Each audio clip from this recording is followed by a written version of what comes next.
So there we have it. The beta stress test is over, the beta weekends are over, and the release date still feels far away. Despite me having pre-purchased the game for weeks, I have missed out on every beta event as I just have not been home. But thankfully I was ready to play on the stress test yesterday. And my first impressions, well, let's just say that I would happily sit on my ass for 24 hours playing this game and only taking breaks to eat and pee. And the eating break would of course be in front of the computer. The pee break would not, cause that would be gross, but handy. So if you're looking for a pro and con list about everything in Guild Wars 2, analyzing every dynamic event, crafting skill, PvP, you have come to the wrong video. I have avoided knowing too much about the game because I did not want to form any opinions before I even played it myself. I wanted to experience, explore, and discover things all on my own. So as you can imagine, this resulted in a slight feeling of being completely overwhelmed during the first few minutes of the game, and a permanent distraction factor on me. I found myself just looking around in awe during the dynamic events where over 30 players were all pew-pewing on the same target. I mean, sometimes I was so busy doing that I didn't even realize I was firing out of range. And the distraction part, well, let's just say I had a difficult time staying on track. If an NPC called for my help while I was doing another quest, I suddenly forgot about the previous NPC who also needed my help. It was an evil circle, but I loved it. Now let's get sidetracked for a moment and get the inevitable out of the way. Almost everyone is comparing Guild Wars 2 and World of Warcraft, and I can't say that I didn't catch myself doing the exact same thing. For me, the general connection was made based on the fact that WoW was the only game of the genre that I immersed myself in. So while it wasn't the first MMORPG out there by a long shot, it was my first, and therefore I unintentionally used that as my reference frame. I've seen a lot of comments on YouTube where people's opinions have been that Guild Wars 2 was better than WoW in every single way, and the 18-year-old Trin today, the one who has already played WoW for years, would probably quite easily jump on that bandwagon. But I am wondering if my opinions in this classic comparison between two games isn't powered by the fact that I am done with WoW. I can safely say that I have played WoW to my max point. I did all the content that I was interested in, and eventually the sense of newness ran out of me. So when a new game in the same genre that I know I love pops up and I start comparing the excitement of discovering things for the first time and all of the improvements to the formula I was so used to, the old classic WoW just can't compare. But in a hypothetical world, if someone let me play WoW and Guild Wars 2 without having played any of the games before, and then let me make my comparison, I might have gone a little easier on WoW. I mean, as I am older now, I understand the game better than I understood WoW when it was released.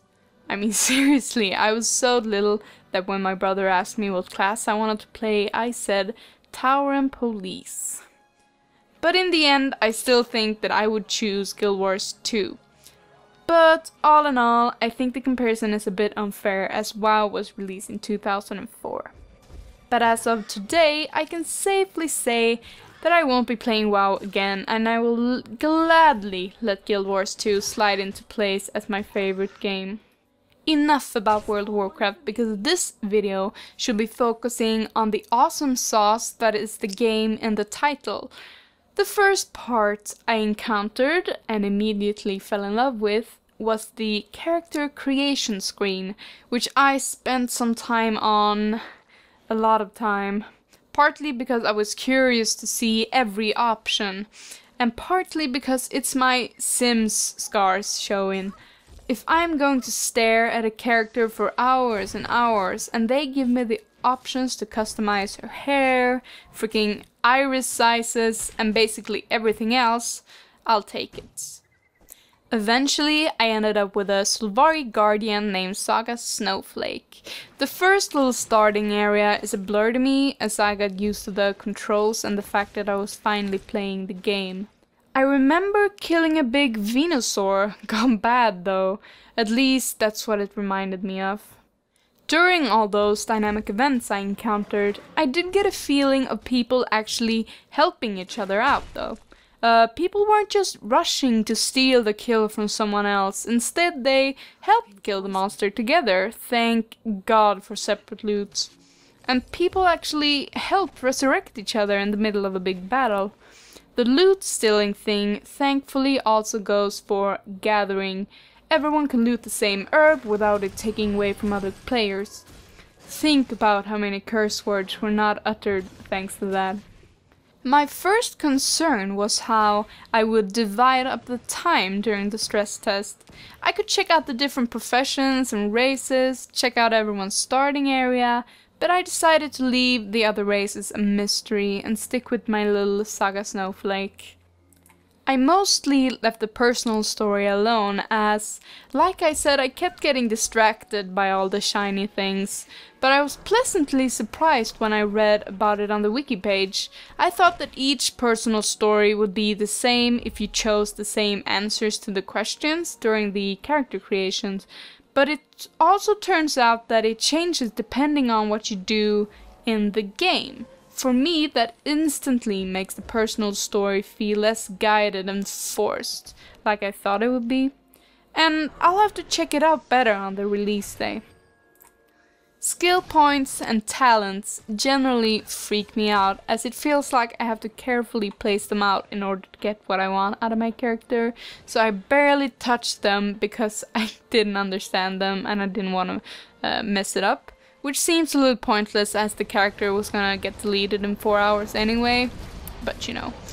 Everything that you can collect and achieve in a video game I am all for, so you can understand that I really enjoy the vistas, jumping puzzles, daily general achievements, as well as monthly achievements that I of course only took a look at.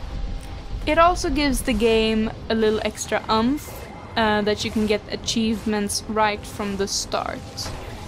Now for the dynamic events that I encountered, only one concern really popped up in my head. Obviously it was overwhelming during my first gameplay, but when 30 or 40 players are spamming attacks on one target, it gets loud and messy and you quickly lose yourself in the crowd. I wonder if that feeling goes away after a while, when I get used to it, or if those massive groups of attacking will always just be confusing and noisy. Let's hope not. Overall, this game made me proud to be a gamer, and it's the most excited I've been for a game ever since I was 11 years old. I was dying to have a puppy and my parents got me Nintendogs. Now you've heard my first impressions of the game, and I think you can guess what I thought. Unless my opinion got buried over all the times I said love, like, and awesome. So if you're suffering from Guild Wars 2 abstinence and the 28th or the 25th for a lot of us seem like a million years away, just remember that the game is long worth the wait.